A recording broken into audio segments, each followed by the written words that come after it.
A ver qué pasa cuando algo extraordinario, un milagro a la vista de todos, choca de frente con el poder. Cuando la fe se vuelve una amenaza. De eso, precisamente, vamos a hablar hoy. Es una historia increíble sobre convicción, sobre autoridad y sobre lo que pasa cuando uno se atreve a no quedarse callado. Y para entender bien esta historia, vamos a verla en 5 partes, como 5 actos de una obra. Primero, un arresto por un milagro. Luego, el juicio ante el concilio. Después, una amenaza y un desafío que, bueno, ya verán. De ahí, pasamos a una oración muy pero muy particular y cerramos con la formación de una comunidad totalmente unida. Así que la pregunta clave aquí es esa. ¿Qué sucede cuando un milagro desafía al poder? Y ojo, que esto no es solo una historia de hace 2000 años, ¿eh? Es una dinámica que vemos una y otra vez en la historia. Esa tensión, ese choque inevitable entre una convicción que simplemente no se puede silenciar y una estructura de poder que se siente, pues, amenazada. Bueno, entremos en materia. Todo arranca con una escena increíble. Un hombre que jamás había caminado, de repente, es sanado. Imagínense el revuelo. En medio de todo ese asombro, los apóstoles Pedro y Juan empiezan a hablarle a la gente. Pero claro, su mensaje no le cayó nada bien a las autoridades, y la reacción fue, bueno, inmediata y para nada amistosa. Y aquí está el meollo del asunto. El problema para las autoridades no fue tanto el milagro en sí, sino lo que vino después. De repente, el número de seguidores se dispara, a unos 5,000 hombres. Este crecimiento fue como una sirena de alarma para los líderes religiosos. De un momento a otro, estaban perdiendo el control. No solo de la gente, sino de la historia que se estaba contando. Así que aquí tenemos los dos bandos, bien definidos. Por un lado, los apóstoles, que hablaban de algo central para ellos, la resurrección en Jesús.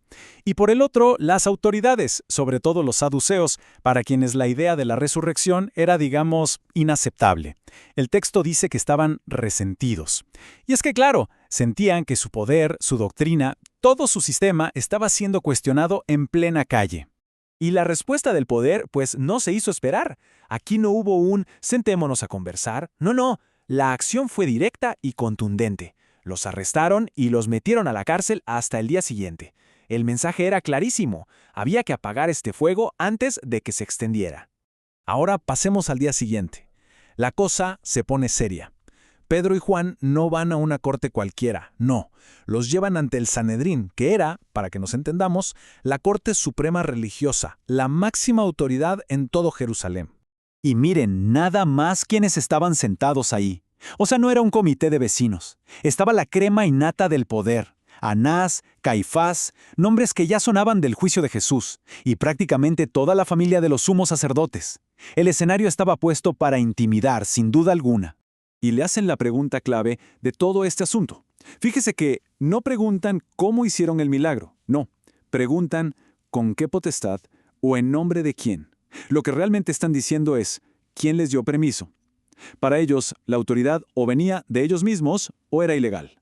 Les estaban exigiendo que se arrodillaran ante su sistema. La respuesta de Pedro es simplemente espectacular. En vez de ponerse a la defensiva, pasa al ataque. No solo menciona a Jesús de Nazaret, sino que se los echa en cara, a quien ustedes crucificaron y a quien Dios resucitó. ¡Boom! Con eso le da la vuelta completa al juicio. Ya no son ellos los acusados. Y luego usa una metáfora potentísima.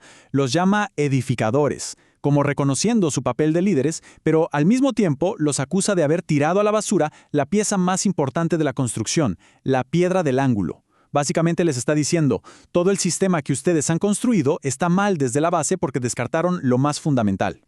Y el remate es una declaración que no deja lugar a dudas. Aquí no hay grises, no hay negociación. Les dice que no hay otro nombre, ninguna otra autoridad que pueda ofrecer salvación. Con esto, Pedro les cierra cualquier puerta. Acaba de declarar que su lealtad está con una autoridad muy por encima de la de ellos. Imagínense la cara del concilio. La defensa de Pedro los deja en una situación complicadísima. Por un lado tienen al hombre sanado ahí parado, la prueba viviente. Por otro, las palabras de estos pescadores les retumban en la cabeza. ¿Qué hacer ahora? Y aquí aparece una palabra clave: denuedo. ¿Qué significa? Pues es esa mezcla de confianza, de valor, de hablar sin pelos en la lengua. El concilio, nos dice el texto, estaba asombrado. Veían a estos hombres que sabían que eran sin letras, gente del pueblo, y no podían creer su seguridad. Y se dieron cuenta. Esa confianza no era de ellos, venía de haber andado con Jesús. Y esto nos muestra el tremendo dilema en el que estaban metidos. Por un lado, no podían negar el milagro. El hombre estaba ahí, sano, era una señal manifiesta, imposible de ocultar. Pero por otro lado, toda la gente estaba feliz, alabando a Dios. Si los castigaban, se les armaba un problema social tremendo. Estaban totalmente atrapados. Y como estaban contra la pared, ¿a qué recurren? A lo único que les quedaba, la amenaza, la intimidación. Les dieron una orden tajante. Se prohíbe hablar o enseñar en el nombre de Jesús. Punto. Un intento desesperado de callar la verdad a punta de miedo. Pero la amenaza se topa con pared. La respuesta de Pedro y Juan es, de verdad, un momento histórico. Es un acto de desobediencia civil en toda regla. Le devuelven la pregunta al concilio y los ponen a ellos a decidir. Juzguen ustedes, ¿a quién debemos obedecer? ¿A ustedes o a Dios? Y rematan diciendo que para ellos, callarse lo que vieron y oyeron simplemente no es una opción. Ok, entonces los sueltan. ¿Y qué hacen? ¿Se esconden? ¿Huyen? Para nada. Regresan con los suyos, con su comunidad, y les cuentan todo lo que pasó. Y la reacción de la gente es fascinante. No hay pánico, no hay planes de escape. Lo primero que hacen es ponerse a orar todos juntos. Y lo más increíble es por qué oran. A ver, empiezan reconociendo el peligro. Le dicen a Dios, mira sus amenazas. O sea, no están negando la realidad, pero escuchen lo que piden. No piden estar a salvo. No piden protección, piden más de lo que los acaba de meter en la cárcel, piden más valor, más denuedo para hablar y que Dios siga haciendo señales y milagros. Y la respuesta, bueno, es inmediata y hasta física. Dice que el lugar donde estaban reunidos tembló.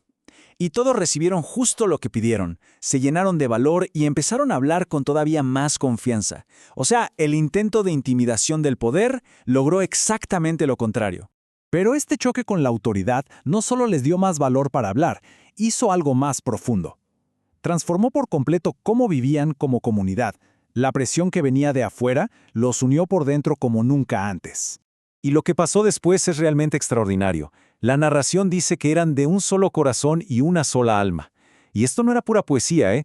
Se vio en lo económico. La gente voluntariamente vendía sus terrenos, sus casas y ponía el dinero en un fondo común. De ahí se repartía a cada uno según lo que necesitaba. No era una ley, era el resultado natural de esa unidad tan profunda. Y el resultado de todo esto es que funcionó. El texto lo dice con una simpleza demoledora. No había entre ellos ningún necesitado. Cero. Su unidad, llevada a la práctica, acabó con la pobreza dentro del grupo. Y con esto cerramos el círculo, volviendo a esa pregunta inicial que la verdad no tiene fecha de caducidad. Lo que esta historia parece mostrarnos es que cuando una comunidad está realmente unida por una convicción, no solo es capaz de aguantar la presión del poder, es capaz de crear una forma de vida totalmente distinta. La pregunta, claro, queda abierta. ¿Qué tan vigente es eso hoy en día?